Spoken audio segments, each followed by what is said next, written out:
Some roads lead to cities, some roads lead to the sea, and then there are roads that lead nowhere. And it is these roads that carry the most haunting stories. Shoemaker Canyon Road winds through the rugged San Gabriel Mountains of Southern California, flanked by towering rock walls, deep canyons, and steep slopes above the east fork of the San Gabriel River. At first glance, it looks like any other dirt, dead-end road, of which the mountains are full. But behind this ordinary facade lies a story born of fear, built by prisoners' hands and cut abruptly short in the rocks, a road that never reached its intended destination. To understand it, we must travel back to 1956 at the height of the Cold War. Nuclear threats were not abstract concepts, they were daily realities. The USSR and the USA faced off across a world brimming with tension, and sprawling cities, especially Los Angeles, were seen as obvious targets. Local officials asked a grim question. If a bomb hit the city, where would the people go? The answer seemed simple: through the mountains, into the Mojave Desert, far from the epicenter. And so a plan was born, a dual-lane highway nearly 25 miles long, meant to cut through the steep slopes of the San Gabriels and serve as a lifeline for millions. Construction began. Prisoners from local correctional facilities were brought in to do the work. For over a decade, men in work gloves carved a road into the mountains, by hand and with machinery, in scorching heat and driving rain. Every meter of slope came at a cost of sweat and sheer effort. During this time, 2 long tunnels were hewn from solid rock. The first completed in 1961, the second in 1964. Dark, silent, carved from unyielding stone, they still stand today as the most tangible proof that this audacious project existed not just on paper, but as the tunnels took shape, the world outside was changing. The era of nuclear panic was fading. The Cuban Missile Crisis had passed. Environmental awareness was on the rise, and questions grew louder about what such massive construction would do to the pristine San Gabriel Mountains. Budgets shrank, priorities shifted, and by 1969, the project ground to a halt. The road never reached its destination. It simply ends in the heart of the mountains, suspended in the middle of a plan, suspended in the fear that created it. Locals aptly named it the Road to Nowhere. Today, Shoemaker Canyon Road is a frozen legend. A few miles of wide, level dirt climb the slope. 2 dark tunnels pierce the rock, empty, silent, but intact. And then the road abruptly ends, replaced only by stone, trees, and stillness. No traffic, no services. No sign that this was ever meant to be a lifeline for a bustling metropolis. Only the wind in the trees, the scent of mountain air, and the uncanny feeling of standing inside someone else's unfinished thought. Hikers, photographers, and fans of industrial history wander here to explore the tunnels, touch the walls carved by hands long gone, and stand where the road abruptly stops at the point where its promise was never fulfilled. Shoemaker Canyon Road is more than an abandoned highway. It is the physical manifestation of a generation's fear, etched in stone and concrete. A road that was supposed to save millions saved no one, and yet it remains, a stark reminder of a time when fear built as relentlessly as hope. Old Ridge Route is more than just an old road, often linked to the legendary Route 66. It is a living piece of California's automotive history. Born in the early 20th century, it became for decades the main artery connecting southern and central California. It marked a new era of travel, when the automobile stopped being a luxury and became a tool for real distances and business connections. Before its construction, mountain crossings were only possible on narrow trails or by train. Built in 1915, Old Ridge Route was the first automobile road to cross the San Gabriel Mountains and Tejon Pass, a place that had previously known nothing but narrow horse trails. Construction was done by hand, using horses, graders, and shovels. In an era when heavy machinery was just beginning to appear, the road followed the natural contours of the ridge to minimize earthworks, resulting in an extremely winding path. Drivers of the time likened traveling it to riding a roller coaster. and for good reason. On the 36-mile stretch between Castaic and Gorman, the road had 697 curves, more than 97 full circles. Maximum speed was limited to about 15 miles per hour, approximately 24 kilometers per hour, and brakes had to be applied an average of 1,500 to 1,800 times per trip. Between 1921 and 1928, at least 31 people lost their lives on this treacherous route. This historic road, with its narrow turns, abandoned motels, and old gas stations, later inspired the Pixar film Cars. The studio blended Old Ridge Route with other parts of Route 66 to create the fictional town of Radiator Springs, a small desert town where cars move slowly and every turn is an adventure. The movie captures the spirit of early automotive California and the sense of freedom drivers experienced on Old Ridge Route a century ago. Old Ridge Route shortened the distance between Los Angeles and the San Joaquin Valley by about 60 miles and played a key role in the development of commerce, tourism, and migration. It was often called the road that truly connected Northern and Southern California. In 1919, the route was paved with concrete and reinforced with guardrails. But by 1933, a newer path, the Ridge Route Alternate, appeared, and later the modern Interstate 5, which finally retired Old Ridge Route from active use. Today, sections of the road are open for hiking and cycling.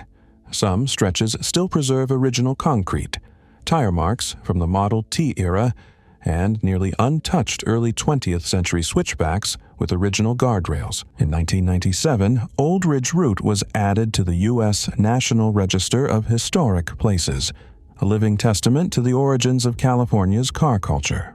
Among the millions of streets in Los Angeles, there is one that doesn't lead to another intersection, but to an entirely different world. Franklin Canyon Drive winds through a canyon between the San Fernando Valley and Beverly Hills. Just a few turns in, something unexpected happens. The city noise vanishes. Not gradually, not faintly. It simply disappears. In its place, oak groves, a quiet lake, and walking trails emerge, where only the wind and birdsong can be heard. It's hard to believe that just minutes ago you were stuck in Los Angeles traffic. This is the entrance to Franklin Canyon Park, a 600-acre urban park that preserves authentic California nature in the heart of one of the world's largest cities. The history of this place begins in the early 20th century, when Los Angeles was growing rapidly and needed water. In 1914, engineers from the Los Angeles Department of Water and Power built a reservoir here to distribute water from distant Owens Valley, a massive infrastructure project essential to the city's survival. The canyon became a critical artery, invisible to most residents, but vital for the city's existence. At the same time, the area had another side. The family of oil magnate Edward Doheny used the canyon as a private summer estate, and this seclusion preserved it from development for decades. While the rest of Los Angeles transformed into a concrete labyrinth, Franklin Canyon remained quiet, green, and off-limits. Today, remnants of that era remain along the road and deeper in the park. Stone walls and old structures, elements of early 20th century water infrastructure, traces of estates that once centered the private life of one of California's most influential families. All of it blends naturally into the living landscape, among oaks over the lake where waterfowl circle, and alongside trails for hiking and nature watching. Here, human engineering and wild nature don't just coexist. They intertwine so completely that it's hard to tell where one ends and the other begins. The old concrete of the reservoir is moss-covered. Stone walls have become part of the scenery. Time has done its work, and the result is beautiful. Parts of Franklin Canyon Drive are currently closed for slope stabilization and repair, but the canyon hasn't gone anywhere. It waits patiently, as it always has. When the road reopens, it will remain the same, a route that just minutes from the city center transports you to a place where time flows differently. Franklin Canyon Drive is a reminder that Los Angeles, despite all its glitter and noise, has never stopped being part of something larger. Here, among oaks and old concrete, between past and present, the city finally falls silent, offering space to hear something more important. Old Highway 80 is the remnant of the legendary U.S. Route 80, once the main road of Southern California. Built in the first half of the 20th century, it ran from San Diego through eastern San Diego County and Imperial County to Arizona, and beyond, linking scattered towns and valleys to the rest of the country. Everything changed in the 1960s with the opening of Interstate 8. The new highway took all the traffic, and the old sections of Route 80 gradually fell silent, bypassed, decommissioned, or handed over to local communities. Today, these roads run parallel to modern I-8, quiet and nearly unchanged, like highways frozen between eras. The best preserved segments can be seen near Jacumba Hot Springs in Copa Park, Bankhead Springs, Live Oak Springs, La Posta, Boulevard, and Pine Valley, original concrete from the 1910s to 1930s. Old guardrails, bridge crossings, and wide curves remain nearly as they were on the day of construction. Jacumba Hot Springs holds a special place among them. In the 1920s to 30s, it was a thriving resort with hot springs and hotels, frequented by travelers from across America. When Interstate 8 bypassed the town, visitor flow dwindled, leaving buildings empty, quiet witnesses to another era. Some sections of old Route 80 still serve as local roads, but more often silence dominates. Concrete almost unworn, signs faded by the sun, traffic absent. This is what draws travelers, photographers, and explorers. Real traces of early 20th century car culture, preserved among desert valleys and mountains, where time seems to have stopped forever. Somewhere among sands, canyons, and desert hills lie roads that no one knows. They lead to no towns, appear on no modern maps, and often end abruptly in nothingness, with no explanation. Where did they come from? Why were they built? There are no answers. There is only the road ahead, and the silence around it. Most of these paths date back to the 19th to 20th centuries. Military routes, trade trails, access roads to mines and ranches. When railroads and modern highways arrived, these roads lost their significance and were left behind. Abandoned, yet not erased. Some remain clearly visible from satellite imagery, straight lines stretching for miles, ignoring terrain and obstacles, as if drawn by an unyielding will. Time has left its mark along these roads. Abandoned forts and mine ruins, deserted farms, traces of wagons and machinery, all silent witnesses to the people who once moved across this land and to the times when these roads mattered. Today, mystery roads attract off-road adventurers, desert explorers, and thrill-seekers, but they do not forgive carelessness. Sand, rocks, dry riverbeds, and the relentless sun test both vehicles and character. There is no cell signal. Navigation requires attention and preparation, and the desert itself demands respect. Old cacti and desert shrubs grow along the routes. Rare animals live here, and the silence is dense and primeval. With few documented records, some roads are shrouded in legend. Lost travelers, secret military sites, and trials never officially acknowledged. Mystery roads are more than forgotten paths. They are frozen witnesses to time, reminding us that not all roads lead somewhere. Sometimes they exist simply to be discovered. Palmdale to Barstow. Mystery Road is one of those paths that exist without any clear explanation or defined purpose. Stretching across the Mojave Desert between Palmdale and Barstow in California, it is an almost perfectly straight dirt road, about 50 miles long. It doesn't follow the terrain, avoid ravines, or wind around dry washes.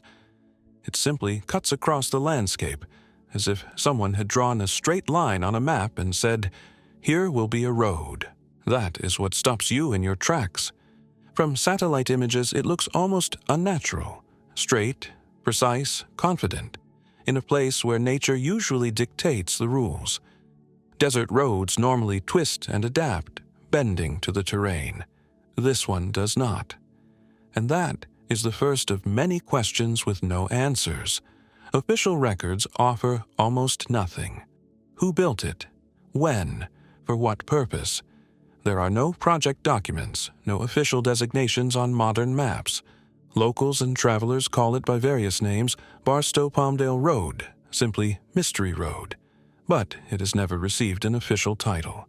Old topographic maps indicate that the road existed at least as far back as the 1940s. Instantly thoughts arise. World War II, the dawn of the Cold War, military exercises, surveying, equipment testing in desert conditions. The Mojave has long been used as a proving ground for the military and secret programs. And such a straight, almost geometric route could very well have served a strategic purpose. Yet no documents confirming this have ever been found. Only speculation, drifting as aimlessly as the road itself. Adding to the mystery are abandoned structures scattered along the route. Among them lie the ruins of a place known only as Whose Place. No historical descriptions, no records of its inhabitants, no explanations of what once occurred there. Walls crumble under the sun, remains that no longer remember their name. Some sections of the road have almost been swallowed by the desert, sand and wind taking their toll. Yet other stretches remain passable for off-road vehicles and those willing to travel without guarantees. No cell service, no clear landmarks, no certainty that the road leads anywhere at all, and that is the attraction, not comfort, not spectacle, but the feeling that you are traveling a path existing beyond the logic of the modern world, where every mile is a question, and the horizon provides no answers. Palmdale to Barstow. Mystery Road is not a tourist attraction and not a marked route. That is why it captures the imagination more than any road with a name and an address. Sometimes the most fascinating roads are those whose purpose no one knows. Some roads lead into the past, to a place where time moves differently, where the wheels roll over dirt rather than asphalt, and where every turn reminds you of those who traveled here long before you. Proctor Valley Road is exactly such a road. A dirt path meandering through the hills and brush of Southern California. It appears ordinary and unremarkable at first glance. But beneath that simplicity lies a century of history, human labor, rural life, the gradual retreat of civilization, and the return of nature. In the early 20th century, Proctor Valley Road was part of a vital artery in San Diego County. It carried livestock and farm goods, delivered supplies to ranches and small towns sprouting among the hills. The road connected farmlands to markets, people to neighbors, and the region to the wider world. It was working, living, and necessary. By the 1960s and 70s, as the suburbs rapidly expanded, the road was modernized several times, serving as a bypass between settlements and farms. Yet big money and major decisions went elsewhere, to highways and city thoroughfares. Proctor Valley Road gradually lost its strategic importance and grew quieter, year by year, decade by decade. Then awareness arrived. In the 1990s and 2000s, local ecologists and activists recognized that this unassuming road passes through something extraordinarily valuable: rare plant species, California grassland ecosystems, habitats for desert tortoises, lizards, and dozens of other species requiring silence and space. Traffic and modernization plans threatened this fragile environment, and the local community made a choice: preserve it rather than expand it. Traffic was restricted, nature was given room, and the road, once a tool of land exploitation, became a symbol of a different attitude toward the land. Today, Proctor Valley Road is neither a highway nor a tourist attraction. It is a place where people come not for speed, but for silence. Dirt surfaces, deep ruts from old wheels, steep views of hills and valleys, all remind visitors of the hands that once worked this land, and of the decisions that prevented its further transformation. Here, the wind speaks. The air smells of dry grass and sun-warmed earth. A lizard may dart across the path and your gaze stops, not because it's rare, but because suddenly you realize you are in its territory, not it in yours. There are routes measured in miles, and there are routes measured in millennia, Mojave Road belongs to the latter. Over 100 miles of dirt track through the Mojave Desert, from the Colorado River to the outskirts of Los Angeles. No asphalt, no cell signal, no rush. Just a horizon that seems endless, and a silence you feel almost physically, like pressure, like presence, like a reminder of how vast the world is and how small a human being within it. This road remembers everything. Thousands of years ago, native Mojave tribes traveled this path, moving between water sources, settlements, and seasonal camps. They knew every rock, every depression where water would collect after rain, every landmark that prevented them from getting lost in the desert's vastness. To them, it was not a road, it was a survival map etched into the landscape. In the 18th century, Europeans arrived. Spanish missionaries, hunters, and traders moving west in search of new lands. They followed the existing trails, and Mojave Road gradually took on new significance, passing from one generation to the next. The 19th century brought its era of growth and fame. Mojave Road became a military and postal route, connecting Los Angeles to Fort Mojave on the Colorado River. Forts, outposts, and way stations grew along the route, places where travelers could find shelter, water, and a few hours of rest before the next desert crossing. This was survival infrastructure, built in one of the harshest landscapes on the continent. Later came gold seekers and settlers, people moving west with dreams in their hearts and all their belongings in a wagon. For many, Mojave Road was the final serious trial before reaching California. Heat, drought, sand swallowing wheels. Some made it through and found what they sought. Others remained here forever. Today, those times have left their marks, literally. Along the road, remnants of old military outposts, abandoned wells, and water sources that once saved lives still stand. Some sections have changed little since the 19th century. The same dirt, the same rocks, the same horizon that greeted travelers 2 centuries ago. This is not a reconstruction or an open-air museum. This is real, untouched, living history. Part of Mojave Road passes through Mojave National Preserve, where desert tortoises, lizards, and dozens of other species inhabit the rocks and dry vegetation, thriving in one of North America's harshest ecosystems. Here, nature has not yielded to humans. It simply accepted their presence and continues to follow its own rhythm. The route does not forgive carelessness. Dry riverbeds, deep sand, sharp rocks, sudden temperature swings. All test both vehicle and driver. No one travels here without water, a navigator, and the awareness that help may be far away. Mojave Road is not a weekend stroll. It is a journey for which one prepares. Mojave Road is a quiet line through time, crossing one of America's oldest landscapes. A road walked by tribes, soldiers, gold seekers, and dreamers.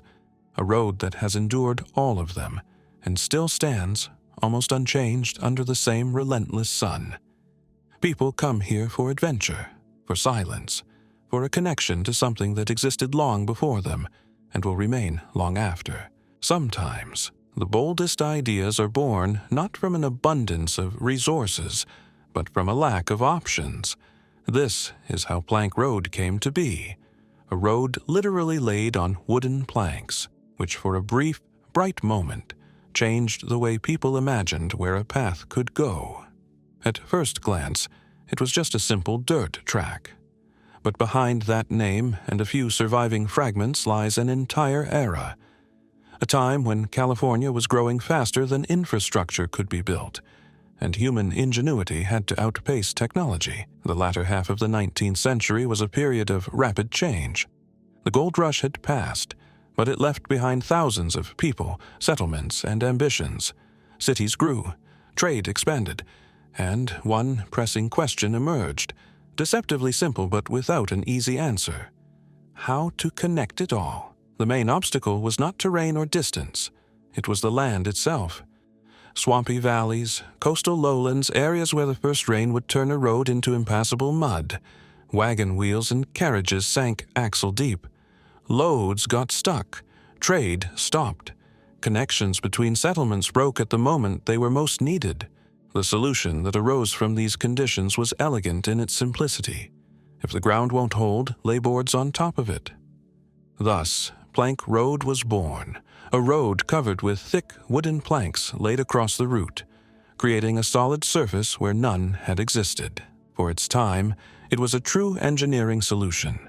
Wagons and carriages could move where nothing heavier than a person had passed before. This opened new opportunities, literally. Trade between settlements, which previously halted during rainy seasons, could continue. Farmers could bring crops to market. Mail coaches could keep schedules. Plank Road was not just a road. It was a promise of connection and stability. In a land still finding its feet, contemporaries saw it as revolutionary. And in a sense it was. But nature had its own plans. Wood is a living material, responding to moisture, heat, temperature swings, and the weight of hundreds of wagons. Planks warped and cracked. Fastenings loosened. Some sections became wheel traps, worse than mud. Maintenance required constant effort and resources, always scarce. Gradually, it became clear Plank Road was a solution for its time, but not for the future. When stone-based roads appeared, when engineering learned to work with heavy soils in other ways, the wooden thoroughfare quietly receded. Not with triumph, not with fanfare. It simply gave way to something more durable. Today, little remains of Plank Road. A few fragments of dirt, a few old maps, mentions in regional archives, and the memory of those who care not just about where roads ran, but how and why they came to be. And that is the value of places like this. Plank Road reminds us, every road we travel today is the result of someone's attempts, mistakes, and bold ideas. Someone once laid boards across a swamp and said, "Here will be a path." And, if only briefly, they were right. Plank Road is not just a transport experiment of the past. It is a symbol of an era when people built not because they knew the right way, but because they knew not to build was impossible.